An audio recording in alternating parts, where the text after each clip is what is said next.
এক গোলাপে নাকি ভালোবাসা প্রকাশ পায় না, তিনটা গোলাপ লাগে। I love you. হ্যাঁ আমি বুঝি, আপনার মনটাও ফুলের মতো সুন্দর। 2026 সালের শুরুতে মুক্তি পাওয়া নতুন বাংলা নাটকগুলো দর্শকদের মধ্যে বেশ আলোড়ন তুলেছে। কমেডি, রোম্যান্স, সামাজিক বার্তা আর রহস্যে ভরা টানটান গল্পগুলো অল্প সময়ে জনপ্রিয় হয়ে উঠেছে। তোমারে দেখি। তাই আজকের ভিডিওতে থাকছে 2026 সালে মুক্তিপ্রাপ্ত সেরা 10টি নাটকের তালিকা, যে নাটকগুলো দেখলে একেবারেই মুগ্ধ হয়ে যাবেন। আর ভিডিওটি আপনারা কোথা থেকে দেখছেন সেটা কমেন্ট করে জানাতে ভুলবেন না। নাম্বার 10। 2025 সালে দর্শকদের গল্প দিয়ে মুগ্ধ করার পর মোস্তফা কামালের রাজ আবারও নিয়ে এলেন একটি হৃদয় ছোঁয়া পারিবারিক নাটক। নাটকের নাম সম্পর্কের গল্প। এটি শুধু একটি নাটক নয়, এটি যেন জীবনের এক প্রতিচ্ছবি। কিছু দৃশ্য হাসিয়েছে, কিছু দৃশ্য চোখ ভিজিয়েছে, আবার কিছু মুহূর্ত নীরবে ভাবতে শিখিয়েছে। এই গল্প, এই কাহিনী শুধু একটি পরিবারের নয়, এতে যেন আমাদের প্রত্যেকের জীবনে নীরব অনুভূতি খুঁজে পাওয়া যায়। গল্পের ভেতরে লুকিয়ে আছে ভালোবাসা, না বলা কষ্ট, অব্যক্ত অভিমান আর নিঃশব্দে ত্যাগের কথা। সব মিলিয়ে নাটক প্রেমীদের জন্য সম্পর্কের গল্প একদমই মিস করা উচিত নয়। 9 নাম্বার, অ্যারেঞ্জ ম্যারেঞ্জ। নাটকটির কাহিনী আবর্তিত হয়েছে সাজ্জাদ ও রাহাকে ঘিরে। তাদের বিয়েটা পারিবারিক সিদ্ধান্তে হলেও দাম্পত্য জীবনে তৈরি হয় ভুল বোঝাবুঝি আর ভালোবাসার দূরত্ব। ভালোবাসা সেই অভাব থেকেই ভালোবাসি কথাটা বলতে সাজ্জাদের অস্বস্তি ও জড়তা। অন্যদিকে রাহার মন চায় তার স্বামী তাকে কাছে টেনে নিয়ে মুখেই বলুক ভালোবাসি। আসলে ভালোবাসা প্রকাশ করতে পারলে সংসার আরো সুন্দর হয়ে ওঠে। পরিচালক শিহাব শাহীন সম্পর্কের এই খুব সাধারণ কিন্তু ভেতরে লুকানো জটিল দিকটি খুব সুন্দরভাবে সংবেদনশীলভাবে পর্দায় তুলে ধরেছেন, যার সঙ্গে দর্শকরা নিজেদের জীবনের মিল খুঁজে পাবেন। আমি না কিছুতে আমার ওয়াইফকে আই লাভ ইউ বা ভালোবাসাটা দেখাইতে পারি। নাম্বার 8, টিপু সুলতান। নতুন বছরের শুরুতে আলোচনায় আসা এক ধামাকাদার নাটক টিপু সুলতান। এখানে নাটকের ভেতরেই পাওয়া যায় সিনেমার মতো ফিল, তাও আবার পুরোপুরি অ্যাকশন থ্রিলার। গল্পটি আবির্ভূত হয়েছে দুই যমজ ভাইকে ঘিরে, একজন শহরে পরিচিত সন্ত্রাসী সুলতান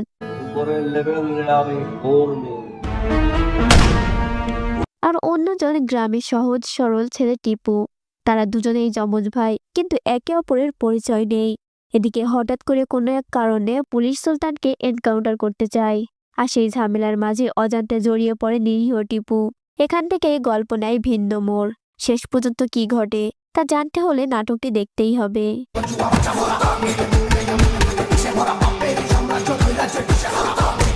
নাম্বার 7, সাইফুল লাইব্রেরি।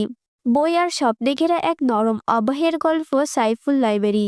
রুবেল আনুশের পরিচালনায় 90 দশকের ছোঁয়া থাকা সহজ সরল ঘরোয়া নাই এই নাটকটি। মায়ে পড়লে সাথে রাখতে শান্তি লাগে। গল্পের মূল চরিত্র সাইফুল। একটি লাইব্রেরিকে ঘিরেই তার জীবন, স্বপ্ন আর ভালোবাসা। গল্পের গতিপথ বদলে যায় যখন সেখানে তন্নির আগমন ঘটে। এক শান্ত স্বভাবের লাইব্রেরিয়ান আর এক প্রাণবন্ত তরুণীর মাঝে সম্পর্ক কিভাবে জীবনের লড়াইয়ের গল্পে রূপ নেয় তাই সুন্দরভাবে তুলে ধরেছেন এই নাটকে। গল্পটি অন্য অনেক ভালোবাসার কাহিনীর মতোই, তবে এর উপস্থাপন সত্যিই মন ছুঁয়ে যায়। হ্যাঁ আমি বুঝি, আপনার মনটাও ফুলের মতো সুন্দর। নাম্বার 6, অদূরের কেউ। এই নাটকটি দারুণভাবে তুলে ধরেছেন একজন সৎ মানুষের জীবন সংগ্রাম আর ভালোবাসার মানুষের জন্য মূল্য না পাওয়ার বাস্তবতা। ঠিক এমনই একটি ভাবনা নিয়ে নির্মিত হয়েছে নাটক অদূরের কেউ। এক গোলাপে নাকি ভালোবাসা প্রকাশ পায় না, তিনটা গোলাপ লাগে। গল্পের কেন্দ্রে আছে জবান, যে টাকার বিনিময়ে মানুষকে থাকার জায়গা এবং ঘরবাড়ির ব্যবস্থা করে। অর্থাৎ সে একজন প্রপার্টি ডিলার। নিজের কাজে সে ভীষণ সৎ এবং তার ভালোবাসার মানুষ সাদিয়া ইমানের প্রতি খুবই দায়িত্বশীল। কিন্তু হঠাৎ কোনো এক কারণে তার শান্ত জীবনে শুরু হয় ঝড়। গল্পে নেই কোনো অতিরিক্ত নাটকীয়তা বা বড় কোনো আয়োজন, তবুও এই সাধারণ গল্পটিকে খুব সুন্দরভাবে পর্দায় এনেছেন নির্মাতা সাইফুল হাফিজ খান। রিমঝিম আমার প্লিজ নিজাম ভাই, প্লিজ আপনি আপনার মুখে আমার নামটা নিয়েন না। নাম্বার 5, তালাশ। চেনা শখের বাইরে গিয়ে শ্বাসরুদ্ধ করে এক থ্রিলার নাটক উপহার দিয়েছেন হাসিফ শহীদ রাখি। এই নাটকটির মূলত একটি প্রতিবাদের কাহিনী। ভাই বোনের মাঝে টান, ভালোবাসা আর মমতার সঙ্গে চাপের মুখে একজন সাধারণ ছেলের জীবন ধীরে ধীরে বদলে যাওয়ার গল্প।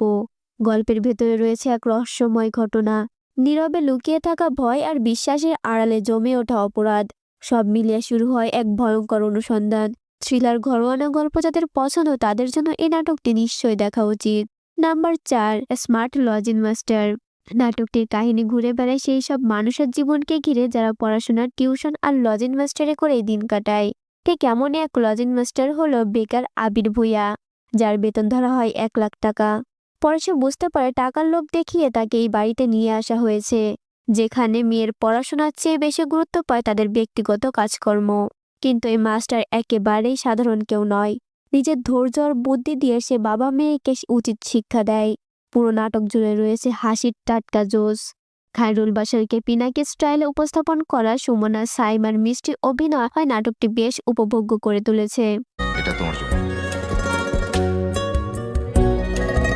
নাম্বার 3, ওরে মন রোদ্দুরে। নাটকটিতে নরম আবেগ আর বাস্তব ঘেঁষা প্রেমের গল্প ফুটিয়ে তোলা হয়েছে। জীবনের বাস্তবতা, ভুল বোঝাবুঝি আর না বলা কষ্ট ধীরে ধীরে সম্পর্কের ভেতর জমে ওঠে। আমাকে রিজেক্ট করার পর বাড়িতে শোকের ছায়া নেমে আসে। তখন নিজেকে খুব ছোট মনে হয়, অপরাধী মনে হয়। বিয়েতে অনিচ্ছুক এক ছেলের জীবন হঠাৎ করে এক অপ্রত্যাশিত ঘটনা ঘটে, যা পুরো গল্পের গতিপথ বদলে দেয়।